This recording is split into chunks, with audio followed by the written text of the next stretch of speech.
Chopping It Up with T.Wood, where we'll touch on different topics, different things that everyday people may talk about but not necessarily express.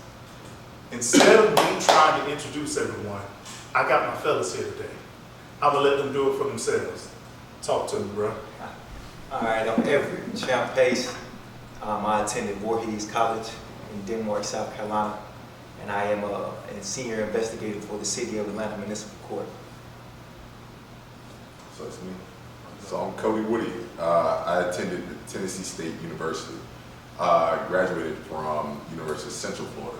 My current job is the Director of Government Affairs and Advocacy for the Southern Education Foundation. Okay. Hey everybody, my name is Wesley Francois.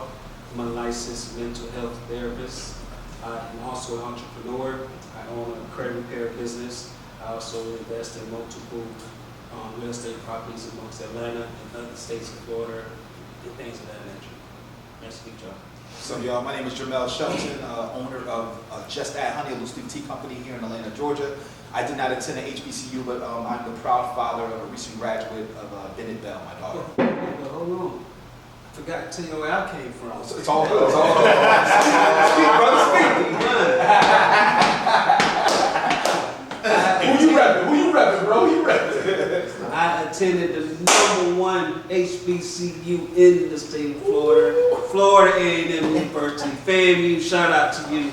Graduated with 2 degrees. That's what we represent. That's what I'm talking about. You know what I'm saying? Tennessee Bro, State, you're supposed to say the Tennessee State. The Tennessee State. The Tennessee State. Talk to me, yo. Alright, my name is Chris Fireman Brown, originally from the Bahamas. Norfolk State in the building. Behold, all green and gold, you know how we do it. I'm a 5-time Olympian, Olympic gold medalist. I'm a head coach now at Clayton State University, and I'm here to represent. You know, 5-time Olympian, that's a Damn. Look, now that we got the introduction out the way, let's get to it. Fellas, first thing come to your mind, can y'all think of any stigmas that are out there that may be associated to HBCUs? Any stigmas? Just throw it out there. Financial aid office is always crazy. Trying to get your paperwork. that those bigger universities like the University of Florida are better than the FAMU universities for us. I would say that. That's been the #1 stigma ever since I was little. I was, looking around and just kind of seeing around. I would think that, why would I go to an HBCU and not go to a bigger college where I can get more exposure?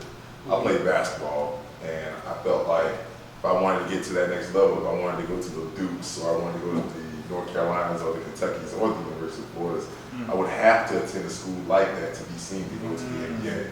So that was one of the things that was for me. And student loans. Right. Not student loans, but financial aid. I was about to jump back to it, bro. The financial aid situation. Do you agree? I agree, 100%. 100%. It's always late. So y'all, I was gonna ask, was it always on time? Look, this is not just to say they're not against, or is it? Not Tennessee State. remember that. Talk to me, Jamel. You said from your personal experience, because you had. I have a daughter that graduated, so I didn't attend college. I think I'm the only one that's here. I had my daughter at a very early age, and I've always had an entrepreneur spirit, so I've always kind of been in the entrepreneur space, but my daughter recently graduated, actually a class of 2020, so she graduated during the whole COVID scare. It wasn't able to walk like traditional college. But yeah, just my experience with her being a Bennett Bell was really cool. But I do remember those long lines trying to get financial aid and getting that all situated. Oh, so you saying that you were there to support and you felt the wrath of being in line is what you're saying? Oh, absolutely. Or even just with her being in school, each year re-enrolling, getting those phone calls like I'm in line. I'm gonna go grab lunch. You come back. Someone's holding the line for me. But when I talk to other brothers and sisters for that matter who attend HBCUs. It sounds like I see y'all brothers laughing right now. It's a very similar thing. And this is not the bash, right? Because when we start talking about the other, the quality. One of the things, my daughter, we were originally looking for her to go to SCAD, and now when we look back on it, SCAD was not the right choice. I think with the HBCU, I'm sure we'll dive deeper as time progresses, but being at an HBCU for a young black female, in my opinion, she really learned herself. and multicultural attending Bennett College. And I don't think she definitely wouldn't receive that same experience had she gone to a predominantly white university. Fellas, is there anyone that can, did y'all have a similar experience just as far as with the financial aid office being necessarily slow or just challenging? And do y'all think this is something that is not just with HBCUs? Do you think it's also with, how would you describe the other universities? I want to make sure I say the right verbiage. Well, me personally, I attended a junior college first. Okay. B. Wallace is a predominantly white school. Okay. As far as my financial aid, I didn't have any issues getting it, and I got it on time. But as far as my HBCU experience, it was some issues. I didn't get it on time, but you know, I got it. But I think it's definitely different. Definitely different. I think, well, my experience. I'm not gonna speak for you, but my experience, the predominantly white school, it was, I ain't gonna say more professional, but kind of was. I got everything on time. A little more structure. Yeah, a little more structure. That's a good way to put it. It's more structure. It definitely was. That's deep. See, and I say that's deep, though, because I'm going to constantly push, just like you said, Jamal, I want to make sure, y'all, that it is understood to the audience. We're not here bashing HBCUs. Come on now. We all somehow are connected and have love for what HBCUs have done for us. We're just not afraid to talk about the things that people may not And the necessarily. real, you know. Exactly. So, even with all that, on the flip side, me going to FAMU, staying financial aid back and forth, right? But that family feel, right? Yeah. You don't get that nowhere else, right? Facts. So those financial aid officers, they became family. Facts. I walked in, they knew Miss my Miss name. Williams.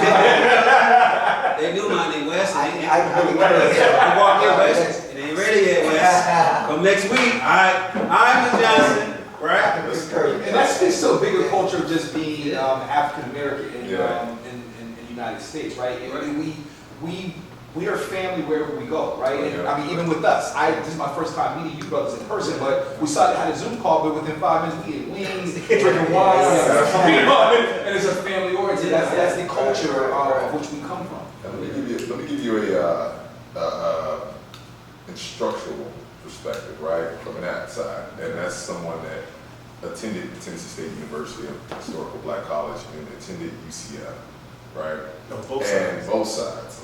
Now, I didn't have any financial aid issues at Tennessee State, luckily, but I did hear the horror stories at FAMU and other HBCUs.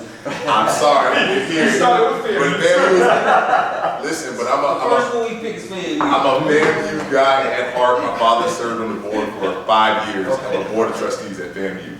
So, with that being said, didn't have any problems at Tennessee State, but the flip side of it was that those instructional personnel teachers made sure that each and every kid in that room graduated or passed that class, right? Opposed to going to a major university where it's just about the numbers. It's like in and out, in and out, in and out, in and out. I remember being in a calculus class, and I can't remember the teacher's name. He was an African American male, and everybody was kind of struggling with math, right? And what he would do is he would take the extra time and he would wait a little longer. When you're supposed to leave, he'll give us like 5 or 10 extra minutes, and he would say, "Hey, listen, if anybody needs any help, just come on and ask now, so we can go ahead and get through this, so we can make sure that everybody passed." His goal was to get everyone to pass at least a B, not a C, not an average, but above average. And if you can get to an A, you're doing some extra studying, probably. It sounds like he was looking at it from a larger, a more broader picture, even outside of school. Exactly. These are black These are kids black kids that need to graduate, right? And they need to graduate flying colors in order to really succeed in the marketplace in the world. Exactly. Opposed to my experience at another university where it was kind of about the numbers, but I had to keep up, and I kept up. I made sure that I was doing the things that I needed to do to make sure I was graduating. But the time and the patience that they had with the people, what would you say, family, right? With us was just phenomenal. And it made me feel like a family member, right? And he made me feel like he cared, that pushed me even more, pushed other students even more. So that's the flip side. May I ask why you switched? What made you switch universities? Mindsets, brother. Mindsets, man. I wasn't always the best with with handling my money. My older brother was. He was just a money guy. Appreciate I wasn't like that. I was a kid, man. I was, coming out of Florida. I'm trying to do Florida stuff. You know, in Tennessee, which didn't translate well.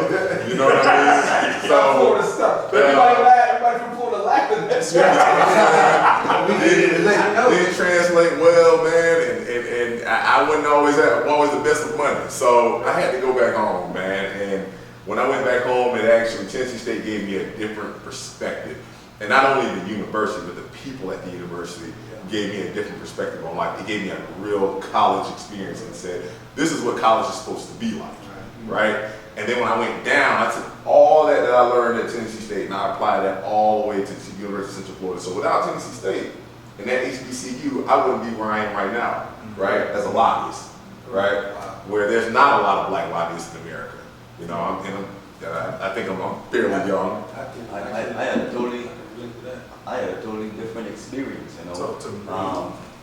I guess being international, you get a scholarship. So the financial aid part of it, I really didn't have to deal with any of that. But walking and seeing the long lines and seeing kids frustrated and some walking away crying, I felt for them. But I was never able to actually go through the long and drawn out process. But I was able to put myself in their shoe for a day or two. But my sailing was smooth, I've never experienced it, and I'm thank the Lord that I was blessed enough to where, I had full ride 4 years and I enjoyed the experience, and it was, the long lines and the heat sometimes, I'm just looking like, what, As you walking by? Yeah.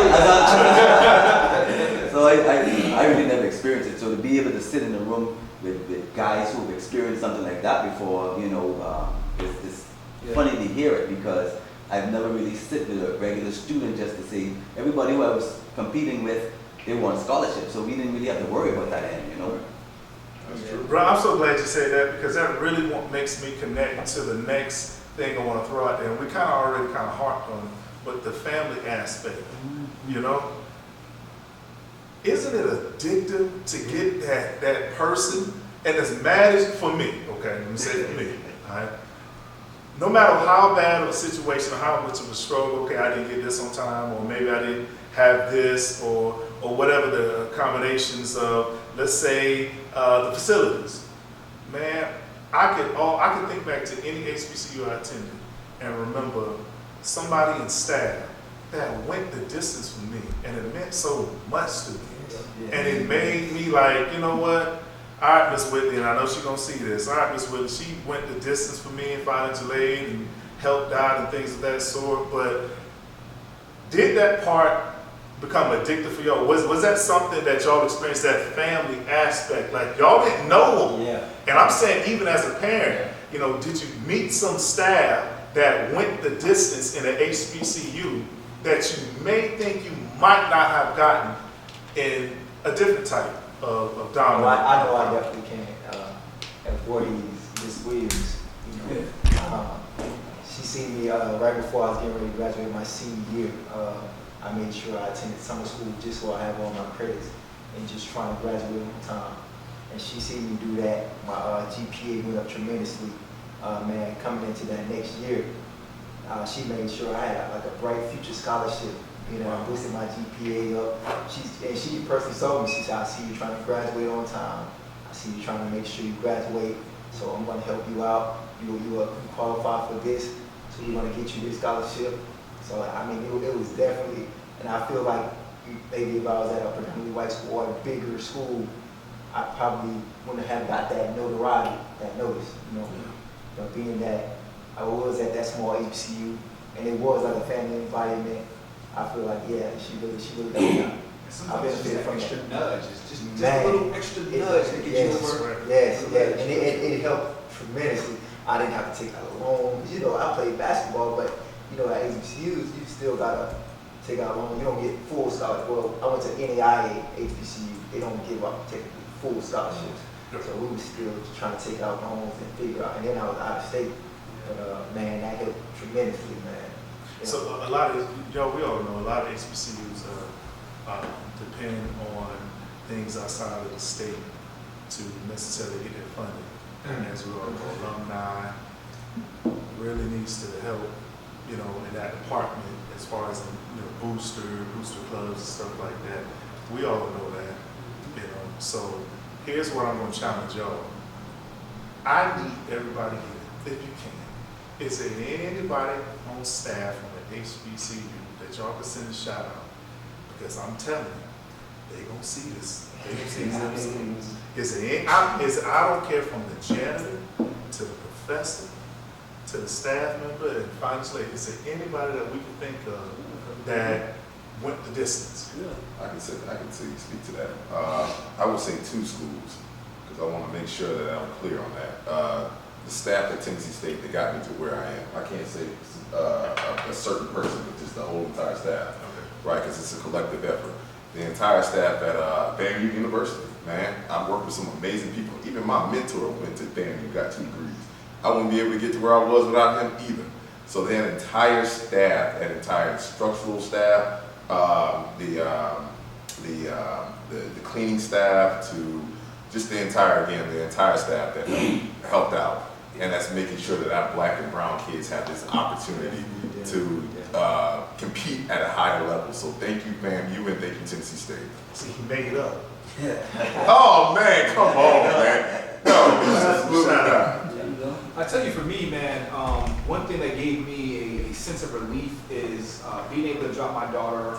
And again, I'm a father, right? A father of a daughter. Being able to drop her off in a state that's 3.5 hours away, and knowing that she's surrounded by love, and we call her auntie. It was just something that, one less thing I had to worry about. Being in Georgia, my daughter being in North Carolina, I knew that when I dropped her off, and we knew that in orientation. I mean, just seeing the love and how everybody got together. It was one thing that I wasn't worried about, like my daughter's well-being. You know, she was gonna, you know, do what she does as she's evolving and growing up as a young lady. But in terms of the staff and just having their hands around her, it's something that I didn't have to worry about.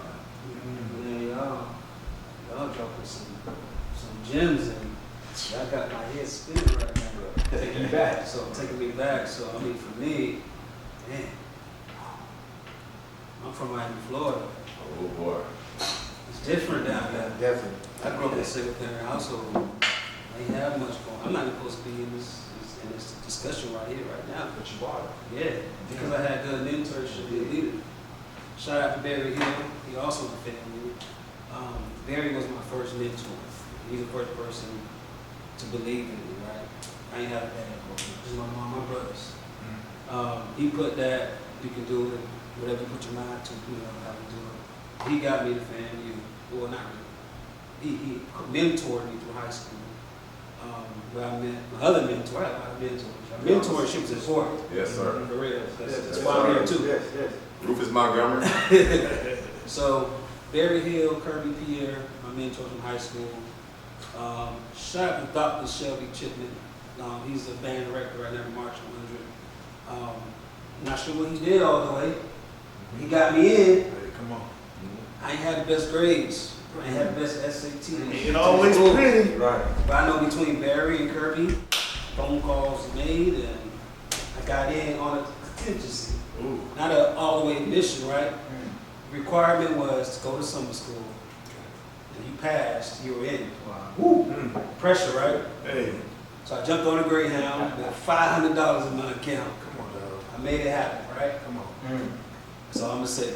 So Hey, man. shout out to family. The rest is I think it's dope too, man, to see. You know, you have we consider the elders, right? These black brothers and sisters that are running the campuses. You know? And it's like they see potential in us, and I include myself in this. They see potential in us, and oftentimes, they see potential that we don't even see in ourselves. And it's like if I can just get this young man right over this hill, enough to see enough exposure so he can believe in himself. My job is done. I can go on to the next person and keep, you know, rinse and repeat, rinse and repeat. That's super dope, bro. Absolutely. I know for me, Talk again, to me. I would take, you know, my former coach, 4x1 Olympic gold medalist Steve Riddick.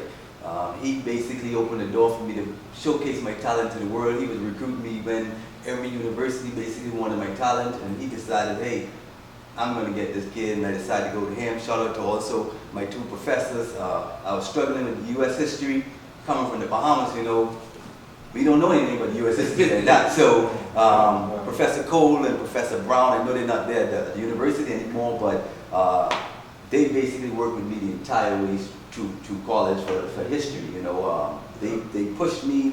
They spent time with me. They sit and they was reading to me. I was reading to them. You know, it was like Family. yeah, you know, and so Family. so for that, I would always be grateful, you know, for the opportunity, the experience, and the family environment that they created for me there, and being able to compete against the best in the world. So Steve Rick, thank you so much for opening the doors for me. If not, I wouldn't be here right now because, you know, being back at home, you want to follow the crowd, but God had other plans for me, and ever since then, I became an Olympian. I set sail and never looked back. So. Now, was this something key? Is there anything that stands out that he did in just, let's say, recruitment, in talking about, you know, where to go, what to do, and when you're choosing school? Is there anything that stood out to you that made you say, okay, yeah, I'm going here? Definitely, a whole lot stood out to me. When I stepped foot on the campus, everybody basically looked like me, and I wanted to be coming from my country. I wanted to be where my people were. So for me, it wasn't even a hard decision for me to make. I'm looking like, hey, this is my people. I'm here. Where the papers? Where do I sign? And Coming from the Bahamas, did you feel any, because right, you can tell that you have a different accent. Did you feel any isolation at all between being around a bunch of African Americans and you being black, of course, right? We embrace you, but you're from the Bahamas. Did you feel any of that distance while you were in there? well, the only difference was the fact that, you know, my accent was different, but showing up to class and being around everyone, you know, sometimes I wouldn't catch the joke that they would say, because I'm like, you know, I'm like, wait a second. but you know, but everybody else, but they would start laughing really hard, and I'm sitting there still waiting at the punch. Punch already happened. You say a 5-time Olympian. Yes, That's that's you hard pressed to find brothers in that space right there. Absolutely. How many time Olympian? Five. man. Only a select. 5-time, 4-time medalist. That's right. Yeah. And I went to the HBCU. Proud of it. I think the other thing outside of the Well, I got to, Hey, give him flowers when you fly. Yeah. I think the other thing outside of the athletic aspect is what the HBCU provides as far as knowing yourself. Yeah. When I dropped my daughter off that first year, and she went to a mixed high school, but being in a predominantly black, she learned about our culture. And that's something you just can't take away. And again, I can't speak to it because I didn't attend the HBCU. I'm sure you brothers could. Just knowing more about our history. A lot of times we go, you see what's going on in Georgia right now. They're trying to erase the fact that they want us to talk about slavery. So being able to go to a HBCU and learning more about your culture, your people, that's something, again, that's people just can't take that away from you. now, as a parent, when I ask any brothers out here that we know that have any kids that have attended that HBCU outside of my brother Jamel I don't have it. He said that he's stern, right? Let's be clear. No sound bites. None. Hey, but with that being said, did you have any? Was there anything in you that might have shifted toward, okay, I've been told, or I see that, let's say Duke University, if she would have, let's say, had applied and got accepted to Duke University compared to the school that she graduated from. Now, was there anything that you were partial toward outside of HBCU for you, as a father, as a parent of a child that has the opportunity? Knowing where my daughter was in high school, and shout out to Janaya, I appreciate you and love you, sweetheart. Knowing where she was just as a person, as her senior year going into her college days, I knew a HBCU would be best for her.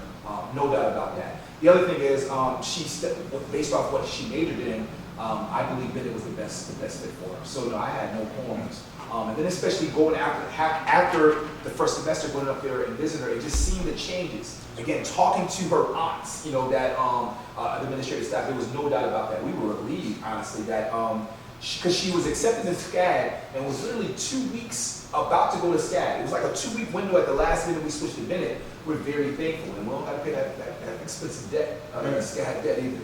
Talk to me. I got a statement and I got a question for you, Chief. Okay. And I think we can relate on the basketball levels. I played basketball all my life, right?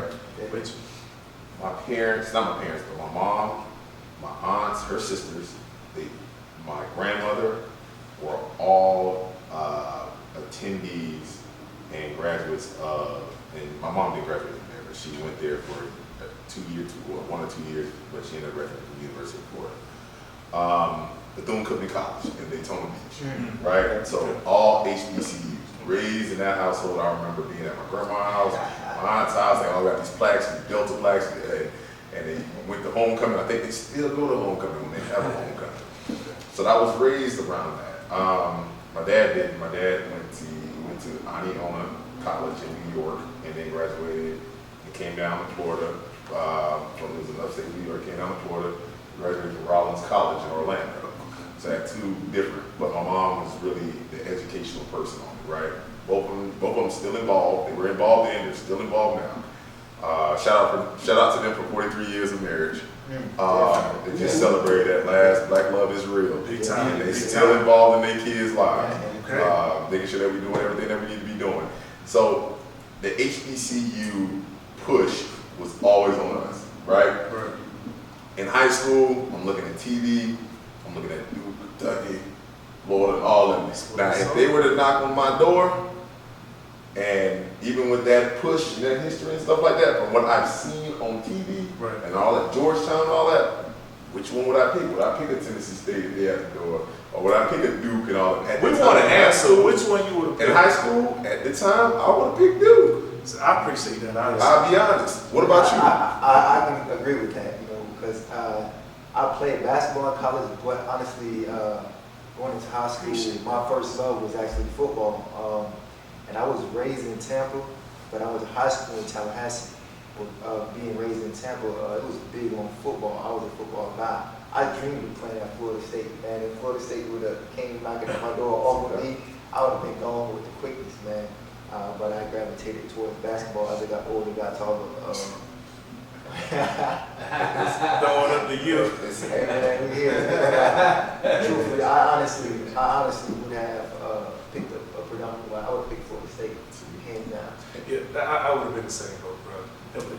But it's why? I'm actually asking myself like why. I would have with y'all would chose that dude. I would have chose that floor. I can give you an answer. I Talk can to give me. you mine. Go ahead. I can give you one. This is from a funding. I'm Program that, we can program that we straight up. believe white is right. I grew up in Gainesville, Florida. There is not a lot of opportunity for people that look like me, that come from that side where I'm from. You got a dude that you know, Yes, you got a dude that you know that grew up on that same side. There's not a lot that are coming out of there doing something positive. So when we saw things, we probably, I don't know, I think when we saw things like the way that we saw them in our hoods or whatever, Southside Gainesville, it was, the better was at UF. yeah. It was like, oh, this is better, because the opportunity seemed, it was a lot, the opportunities around the university and things that they built around the university was a lot better than the opportunities that they built around from our side of town. They paint that, So they paint that nice picture for you, They right? made that nice picture. So Yeah. why would I go to a school, right? When I'm working hard to get up out of there, why would I go to a school that looks like the neighborhood I grew up in? Yeah. Right? Why would I go to a school that looks like a neighborhood that I didn't grow up in, that looks nice, that has nice facilities and all that? So I think, psychologically, that had a lot to do with, the decisions I would have made during those times too. Plus the airtime of these schools. Thank you. The airtime. I didn't see really HBCU. It came on at probably what? I was gonna say Like that. 11:45, and it came on BET. I had And I wasn't watching BET at that, you know what I'm saying? After that, I watched the music They video. just, what it is they just paint a better picture. And you was, from where you were coming from, you felt like it looks a whole lot better over here versus where I'm coming from. So my Exactly. decision is going to be Marketing. easy. Yes. The marketing was to take this amazing. approach. Exactly, and the notoriety, growing up, like you said, man, HBCUs wasn't getting notarized as much as the predominantly white schools, man. They're constantly on TV, commercials, I mean, everything. Head coaches, they're famous, but as for the HBCUs, they don't get that notoriety, and it's probably a lack of funds, you know, at HBCU don't have the means of a predominantly white school, so they're not gonna get that airtime, you know. Every time it's word of mouth. Oh, man. For the HBCUs, word of mouth. Where you going to school? Oh, I'm going to Norfolk City. Oh, where you going? Fine. Oh, okay then. But Walking billboard. yes, you have to speak it. You know, 'cause, you know, if you're not seeing the commercials, for me coming from Bahamas, I'm looking like, hey, where you going off to college? You know, I wasn't seeing the commercials like y'all see it over here. I'm seeing, okay, 2 of my teammates are training there. 2 of my teammates went to school there. Okay, you know, sometimes that's the way it works. But if it's painted on the picture screen on the TV and you watching the television, hey, I'm looking like, well, this is something different. Something deep. Wesleyan does a lot, and I think Wesleyan has done a great job, not to stick on your school, but Will Packard. You can say right? FAMU, you can say in your school. And I'm not, I can say it, y'all can get off this. I like that. I like that. He's gonna be there on TV. I don't want nobody coming after me. And like I said, my dad gave service to the school for 6 years, man. Served, and, you know, sacrificed his life and his family, right, for FAMU University. But I think Will Packard and I think Common does. They do a great job of marketing FAMU University. Oh, man. So when you said about marketing, Yeah. they do an amazing job with that. Just That's pushing it up out. with that. And Had they done that, if you were able to see that before you made the decision?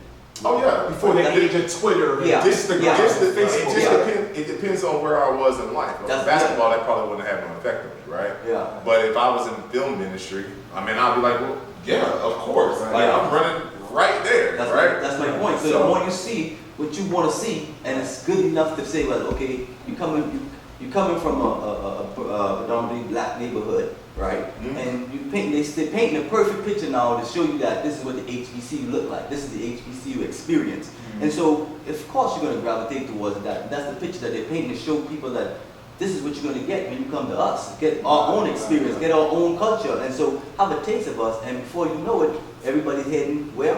To that HBCU. You know what's funny when you talk about exposure? My first exposure, I didn't attend the HBCU, was watching, growing up watching A Different World. Come on, And man. to Yeah, see, yeah, like, sure. those interactions, to see how like, the fun Right. was involved. Right. And big shots to LeBron, man. He signed the contract with FAMU, the Nike contract with FAMU. Oh, wow. Tell LeBron send some letter to Clayton State, man.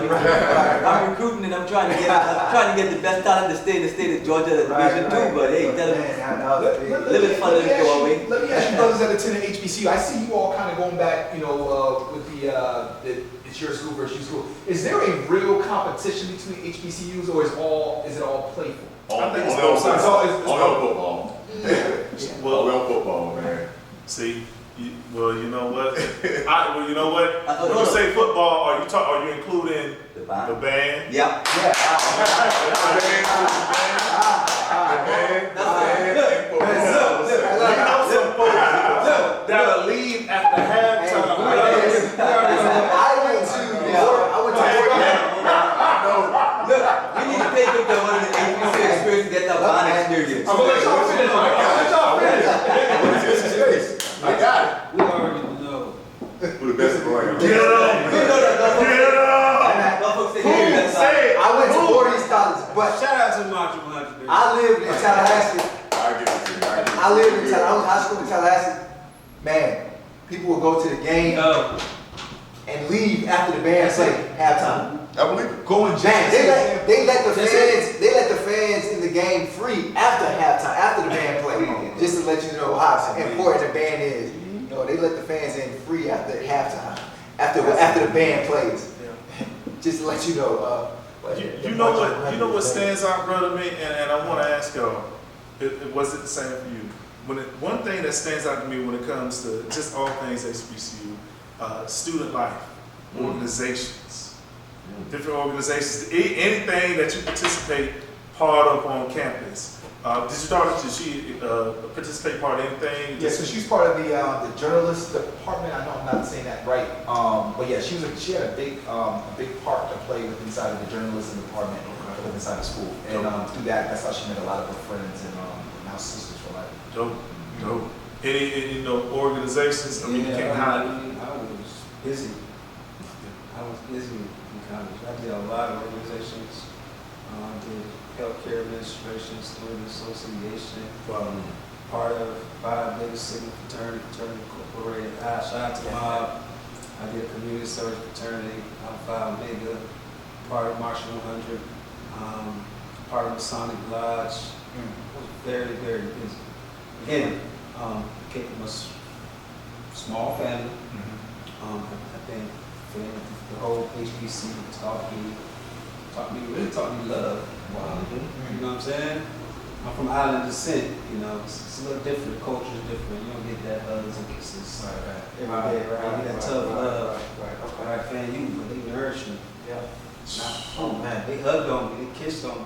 Oh man, they loved on me, you know what I mean? How much of that did assist you becoming in the mental health space right now, as an adult? Ooh, good question. So when I graduated with my first degree in healthcare administration, I was trying to figure out life. You know what I'm saying? One of my frat brothers, he just got me a job as a case manager at the prison. Right? Shout out to Dr. Eric Farmer. He got me that job. My first entry level job. Indeed. He got me in, and I fell in love with it. Wow. What to do? Fell in love with it. Did it for like 2 years. I was making like 40,000 at the time. You know, you young, so you make that's a lot. Brother, That's how I have what you mean? That's how I have Yo, you Yeah. for What, the 2 bedroom? bedroom? You know what I'm saying? Hey, So I quit my job to make 18,000 a year. Went back to grad school in social work. Wow. And women in that department, man, You said women. they loved on me. I ain't never seen that kind of love like that. It was very helpful for your Yeah. growth. Yeah. Yes. It was very helpful for your growth. I was the only man mostly in classes. Right. And they loved on me. Right. Teachers and all.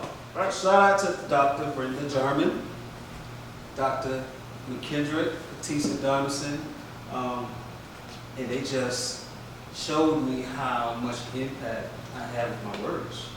See, Yeah. I want to point this out and just make sure my audience understands this. And when you're touching on social work and just being a black man in social work, you don't, I myself also got a degree in social work, specializing in mental health, but you don't see people that look like yourself at all from It's a school, stigma. from the classes to graduation. And I hate to use this as an excuse, but I can't think of nothing else, but you almost feel like a leprechaun. Correct. You know, Wow. but I just wanted to point that Yeah. perspective. I appreciate you asking that. I wanted to point that perspective out there.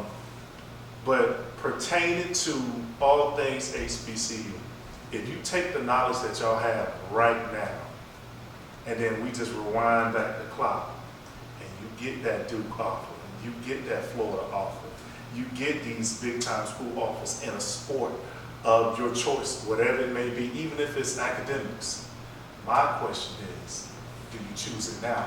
Knowing what you know, keep it honest, keep it real. Do you still choose it? I'll go to HBCU, and then at the time, knowing what I know now, I would have either went to Tennessee State or Bam, because my dad served on the board, and I had that experience of going to Tennessee State before, so I would have went to both. I would have went to either one, and that would have been both of my choices. You know, I would have to get down to one and probably went to Tennessee State, but you know, because I went there, but you know, it would have been those for sure. And for me, I'm kind of on the flip side. If you look at it from an athletic aspect, I still would have chose the predominantly white school because I feel like they have the better program, resources as far as, you know, athletic equipment, a better program as far as training and developing players. You know, when you play on the same basketball team, college basketball team, man, our workout facility wasn't up to par. Our trainer, I mean, we didn't have much, so I felt like, and then as far as an actual program to help you develop as a player, we didn't have that. And I felt like I went to camps at predominantly white schools, and I've seen their facilities and the resources that they It's have. attractive. The locker rooms itself. Exactly, It's- man. I mean, I've seen a smoothie machine in the locker room. I'm like, Bob, I'm like, what?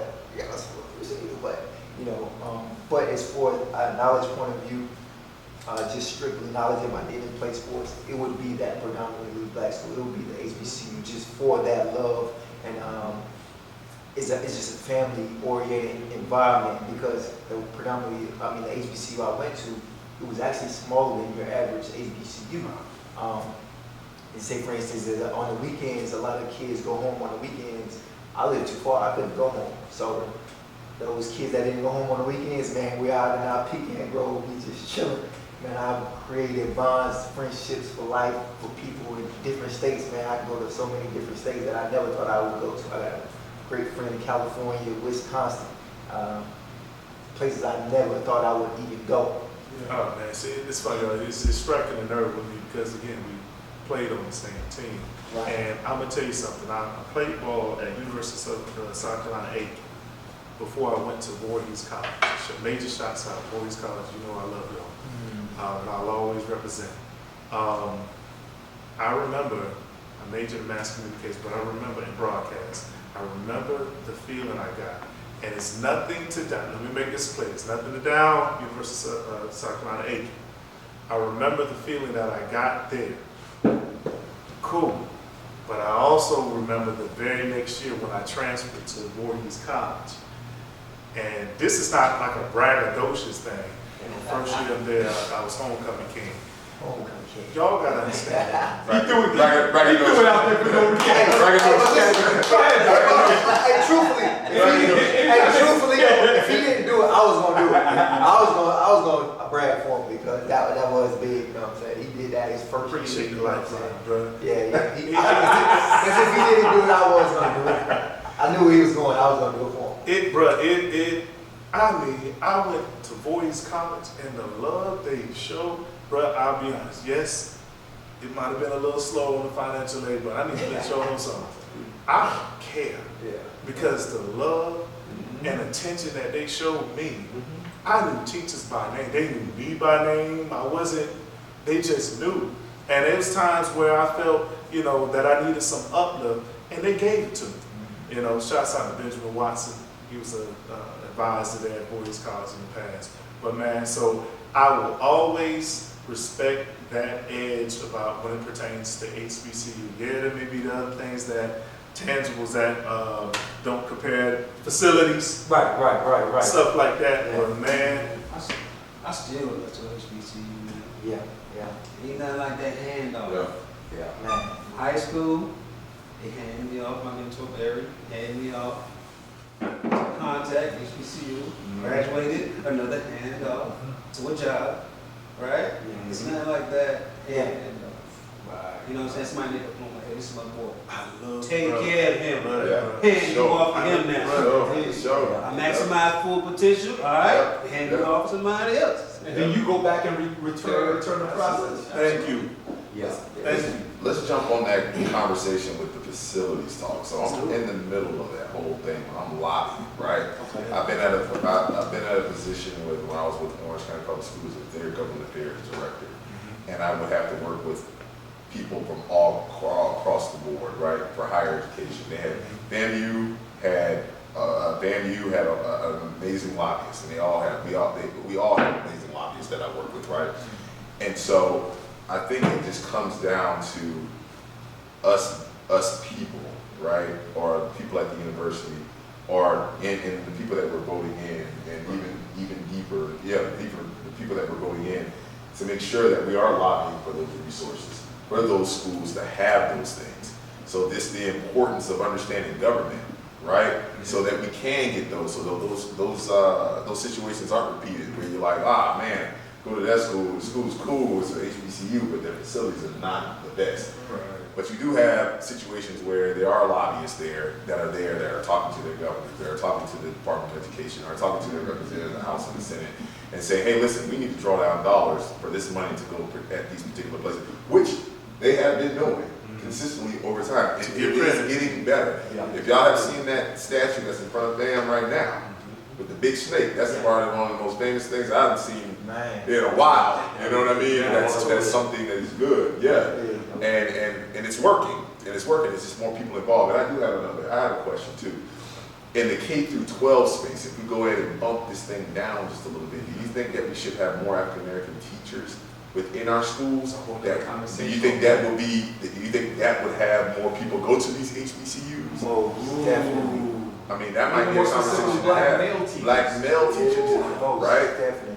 We have a lot of them in Georgia. We have a lot of them in Florida. We have a lot of them around our states. I'm from Miami. We had black teachers, black male and female. We did. But it was always I didn't see any. yeah, it was more the you only saw them at those F schools. Yeah, exactly. Or the D schools, and they only came because it was programmed. What each one teach one. You teach at a F school, they paid student loan, whatever that was. That Right. So you didn't see them at the A.B. schools. So like Title I school. Exactly. Title I school, that. Title I Title school. I school, yeah. So you only see them in the F and D, and C. That's the only time you saw. But with me, from my experience growing up, That's mine too. you know, you also have black educators in the F and D school, and they only came because it was an incentive.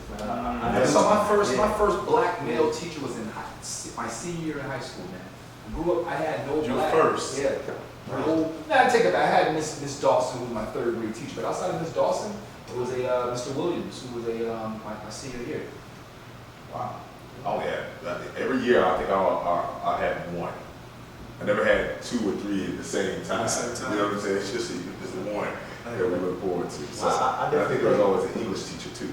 I think it'll make a difference though, man. You get a black male teacher, especially if you say, for instance, he's part of an organization like a fraternity or play sports in college, and you preach that to those kids that you're teaching as well, not just strictly teaching the subject you're supposed to be teaching, but also giving them the experience that you experienced at that HBCU. Look, man, you can have just as much fun at an HBCU, you know, as long as you're self-disciplined, do your work, you know, go to class, but you got parties parties to attend, you got these fraternities to join, showing videos of step shows. Those life lessons. Right. I think the marketing aspect have a lot to do with it, because if you look good as a child growing up and they see a fast food restaurant advertising on TV, they're gonna cry to you. When they leave at the house, they're gonna want that fast food restaurant, whatever they sell, and they want that. So if you can go to the schools, the where the young kids are, and start driving them home and having the step shows at these schools and showing videos of kids playing ball, and just marketing the university. You can paint that picture in these young kids' head at a young age. That's gonna you don't have to worry about where they're gonna go when they get there. They already know. I know that when I worked at Orange County Public Schools, I think there was a program where we used to bus kids to FAMU and to Florida State to get the college experience. Now, indirect marketing and lobbying for these kids, I would say that when you're walking in your schools, right? And you have those flags everywhere. You got your Florida, you got your Stanford, you got your Princeton. So those kids can see all those different flags, those school pride flags, where they were like, oh, well, shoot, that looks like a nice color. What color is that? What school is that? And they're like, oh, this is that school. This is that school. That school. So it's like indirect marketing as well. So I think you're very right. But I also think that my personal opinion is that schools need to give those kids those experiences, because I remember working with students where students didn't even know how to get home. Like I would take them to, that was one time I was coaching basketball for these kids in the inner city part of Orlando, and I remember going to pick them up and then taking them on the other side of town, and I was like, well, shoot, how do you get back to your house? And they're like, man, I don't know, I haven't been outside the neighborhood. Never been outside the neighborhood. Yeah. And so that program that they have there, that they're taking these kids and busing these kids to have these kids have those college experiences. Right. I think we need to continue to start doing that. The upper bound. Y'all heard of the upper bound? Yeah, I remember upper bound. Okay. I remember. If I had to say, with not just the outside stuff we knew before coming here, but if we would look at what we might have gathered from here, I just need everybody to give something they take away. What's your takeaway from just this conversation in general with these black men that's in this room right now? What's your takeaway? HBCUs has produced amazing, intelligent strong black men. Without an HBCU, we would not be here today. We would not. And women, I'm sorry, and women Absolutely. as well. So, my mom, right? I had to be respectful of my mother, my grandmother, who was educated too. Yeah, my wife went to HBCU. So I mean, without an HBCU, I don't think any of us brothers would be here and be successful at our positions. I think for me, it's not even a take back, it's more a confirmation of the love that I felt when I was dropping my daughter off. Hearing you all talk about it, hearing you all talk about your school, and then like seeing this brother looking at like the corner of his eye, like you reminiscing more than 10 years ago when you were in that space. You could tell there's a lot of love that was given and was shown, that was reciprocated between the student and the body of teachers. For me, oh, go ahead. I think for me it's more of just all of us sitting here.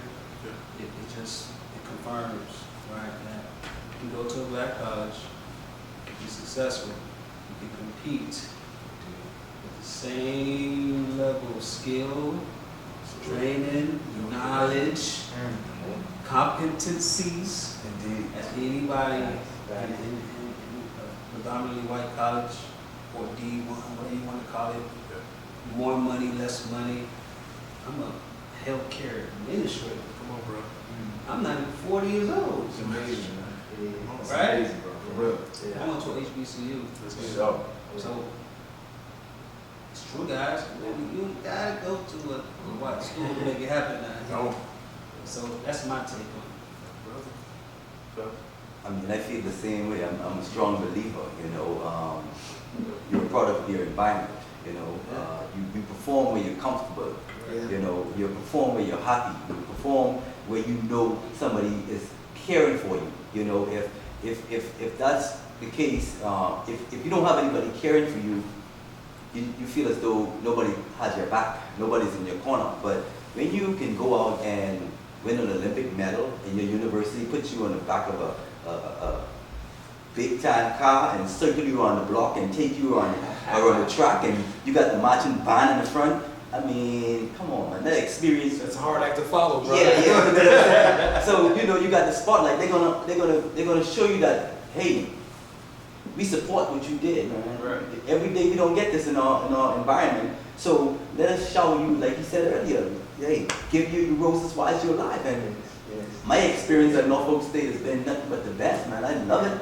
I would go back there. If I could rewind the hands of time, I would go back and do it all over again. So to sit in a room with a group of guys, strong black men, it shows me that no matter where you go, no matter where you are, your destiny is in front of you. You just have to make the choice of where you want to go and not have any regrets of the decision that you made once the decision has been made. But at the end of the day, we all have a life to live, and we're going to live it. You just have to enjoy the ride while you having the experience and the journey, So for me, I'm satisfied. I can throw my leg up any day and go show and just feel Take a look at your gold medals. And look, now everybody's now just jumping on the HBCU tip, and everybody's excited about it. But I've been excited about it before I even came here. Like, I'm going where I want to be, and HBCU, and I was proud to say that, and I'll do it all over again. So, hey man. Something they used to do so I'm originally from Massachusetts. One thing they used to do is have the college black tour. Did y'all have that down south? Because I know most of the HBCUs are down south. They used to bus kids and bring them down and take the tour. yes, that was very important. Yeah, that was dope too. For me, Well, I wanted this champ. for me, I just feel like the HBCU, it just produces a different kind of energy, man. It's like, man, we live with, we leave that HBCU, it's like you got a chip on your shoulder. You got it. And Every day. I want to say it's cocky, but I look at it as motivation, because you're going to be competing, with the predominantly whites, but we're we overlook.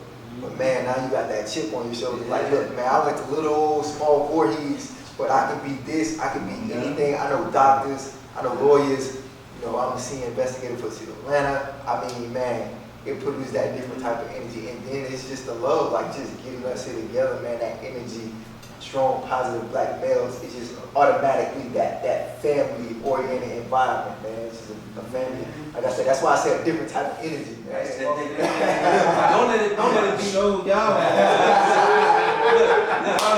Don't let it be a rival. Don't let it be a rival HBCU. Don't let it be a rival HBCU. If it's a rival HBCU, Look, I ain't touch on everybody coming out that day. Even if you didn't go to HBCU, you coming to grab. No. And then you know the HBCU, the gyms is not always the biggest, but when it's the rival, games, It's the loudest. and don't let the percussion section of the band come at Yeah. man. And listen to everything that's been said, y'all. Here's my take on it. I would not promise that, okay, attending an HBCU, none of us are saying that, hey, if you attend an HBCU, your life is just going to be better. Let's take this in perspective. Being exposed to an HBCU will absolutely add value to your life. Yeah. And for everyone that's listening, you know who I'm talking to. Attending an HBCU, we all can agree that it would add, I don't care how long you attend, a semester, 2 semesters, a year, graduate, it will absolutely add some type of value to your life. Fellas, I appreciate y'all coming in here chopping it up with me. This is just the beginning. Thank you for coming to Chopping Up with T.Wood, y'all. We're going to sign out, y'all. Appreciate you.